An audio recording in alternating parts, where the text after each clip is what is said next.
Hello and welcome to our preview show of round 6 of the World Rally Championship. It is, of course, Rally Portugal, and joining me, Citroen's very own Craig Breen and, of course, our usual Matthew Wilson. Okay, well, before we get into Portugal, let's just wrap up Argentina and take a look at the drivers' and manufacturers' championship standings after round 5 of the series.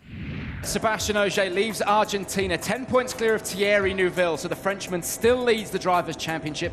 Oyt Tanak remains third ahead of Andreas Mikkelsen. Danny Sordo just 2 points clear of Chris Meek. We've got a battle on our hands for 5th place. Esa-Pekka, though, just 5 points further back in 7th. Jari-Matti Latvala lies 8th. Elvin Evans 9th. Craig Breen, who, remember, did retire from the rally this weekend, didn't pick up any points, rounds out the top 10 in the Drivers' Championship.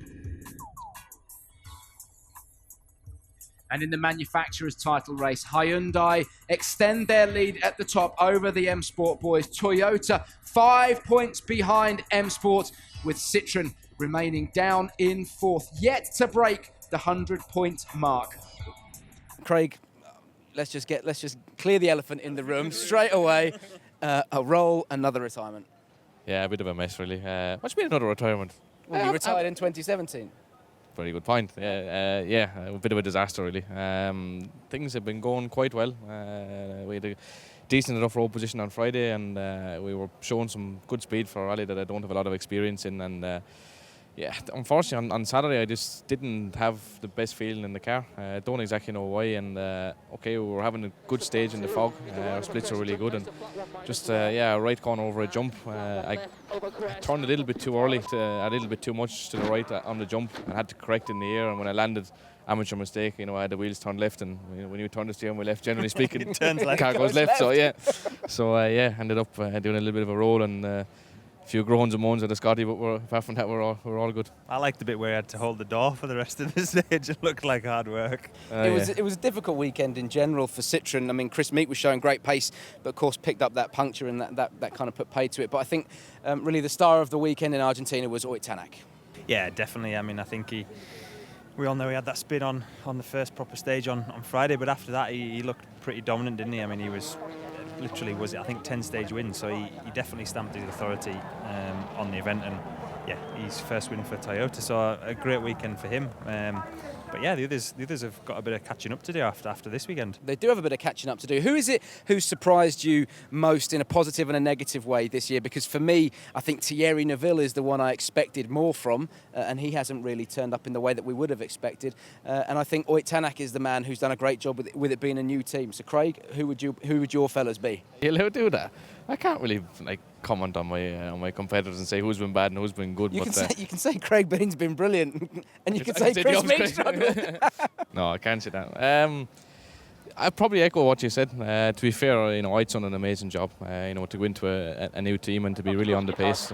You know, for Monty, he's really been on it. So they're really putting toward, you know, a good, strong challenge for the championship this year. And as for the person that surprised me in a bad way, I'm not going to comment good, bad or indifferent. Not going there. I'll leave that one to Matt. Yeah. Well, he's outspoken. He won't mind. He'll say it. Say what he thinks. I think in a positive way. I mean, probably sound like a broken record, but I think, you know, Sébastien Ogier again. You know, he's won 3 out of the first 4 events. He looks more settled in the team. He looks a bit more comfortable again. But yeah, I think negative. It's a difficult one to say. I think, you know, we all know that Thierry's had his frustrations. He's publicly shown some of that frustration as well. So I think he'll be disappointed. But again, this weekend was better for him, and he looked a bit more controlled. And so yeah, I think there's going to be a good fight anyway going forward from Portugal onwards.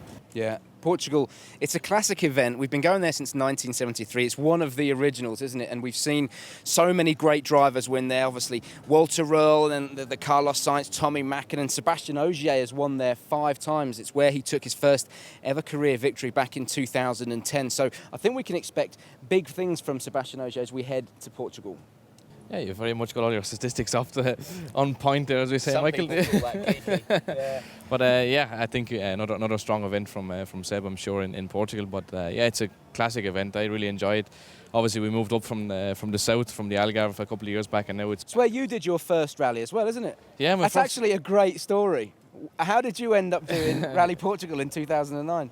Yeah, very random story. My parents were building a villa in Albufeira, close to Faro, where the rally was based, and I was competing in like Irish and British Championship at the time, and I knew at some point before the rally that the furniture was going to have to go out. I knew that there was going to be a big truck to take the furniture out, and I was like, you surely fit the rally. Squeeze a rally car in the back of it. So I managed to convince my dad. He's actually over there now. He's sat over there. Yeah, I managed to convince him over a few bottles of wine one night a few bottles of wine. My dad, that it would be a great idea to fire the rally car in the back. And lo and behold, we went down. That was my first ever World Championship rally.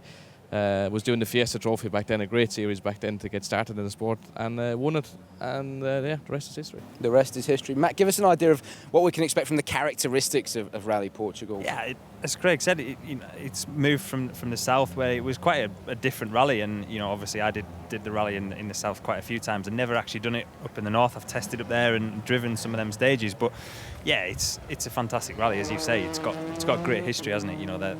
The Fafe jump, for example, has been around for as long as we know, and some great scenes from the past of people driving through there in the fog and stuff like that. So yeah, there's massive history of there, and a bit like what we've seen here in Argentina. The amount of spectators is massive. So yeah, it's generally a good weekend. It's an iconic event, and joining us during the weekend, because Matt's away doing other stuff, will be Luis Moya, an icon of the sport. So Luis will be our expert commentator, and well, what can you say about Luis Moya? He's one of the biggest characters in the sport, isn't he? Yeah. Someone has to pick up on that one. I led you into it, fellas. Yeah, well, we had a weekend with him last year in Spain, so. Which we can't really remember, if we're honest. So yeah, no, he is a legend, but I'm sure you'll have fun. But I'm looking forward to being back with you, Chenny, in Sardinia. I won't be out for that long. You'll be missed.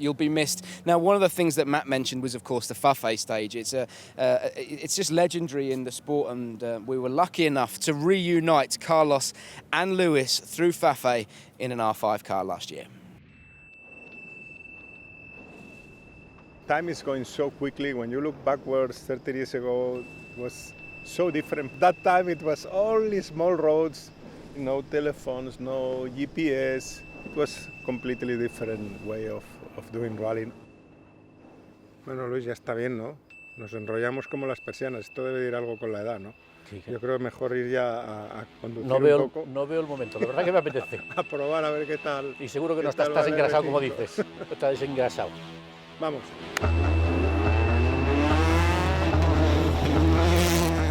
When I got a phone call the other day, Luis, would you mind coming? I said, what? Yeah, of course. Immediately. I don't ask anything else. The only thing he's not rusty is talking fast, so I don't think it will take much time to go back in the I cannot do it speed. any other way because your notes, Carlos, are very long. A lot of description. For sure, at our time, when you see videos from the old days, the cars just was bouncing and more difficult. I think when you take a jump like in Fafe, you land in Spain. If you do it at the speed you do it nowadays, you land in Madrid. At the start of the stage, I think we were already thinking on the landing. The memories I have, particularly in Fafe, in this particular stage, you get goosebumps, even now, because after the first jump, and then you start to go down the hill, and you could not see grass, because it was full of people everywhere. Impressive, with a lot of Spanish flags, Portuguese flags. It was some special feeling here in Fafe. It was different. When I started with Carlos sent me a message that I will never forget. We sat in the car on our way to the States, and going to Montejunto, Carlos said to me, Luis, do you know what we are going to do in the World Rally Championship? Yes, Carlos. What? We are going to compete. No, Luis, no. I'm going to be world champion. That's what I'm here for. And I look at him with his big eyes that he has. I cannot remember that. I do remember. And I look at him and I thought, he's serious. He's not joking. And immediately I realized, Luis, this is much more serious than you ever thought.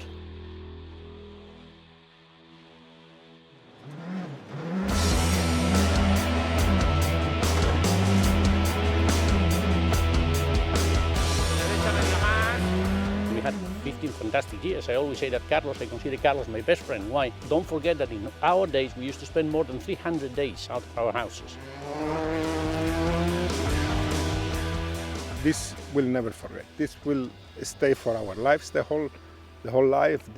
Our memories, our tension, our our hard working, everything what we have after so many years, stay there forever. This friendship, nobody will break it.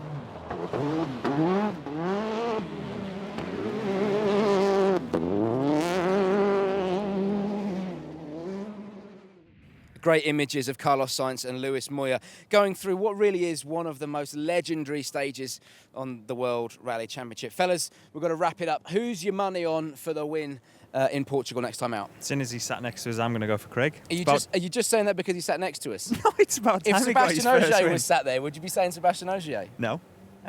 No, in all fairness, I think Craig's got a really good shot. We all think he's going to get his first win sometime this year. But Yep, I agree. I think Oit Tanak, Sébastien Ogier, they're all going to be strong. But yeah, it's going to be a good fight. I have to ask you the same question, Craig. Pressure's on now. I think he's got money tied up in this. There must be a bet on I in the have background somewhere. somewhere. I have some. We'll chat about that later. Look, it's an event you know well. There's no reason why it shouldn't happen. Yeah, last year, theoretically, we broke a damper on the last stage of the day on Friday, but we should have led the rally into the Saturday stages. So, yeah, I know that we can have good speed there, good road position, boost the confidence for Matt. So, yeah, why not? We'll give it a good rattle. Why not? Indeed, it's going to be a great event. Make sure you join us May the 18th for day one of Rally Portugal. In the meantime, Matt, Craig, thank you very much. We'll see you soon. Goodbye.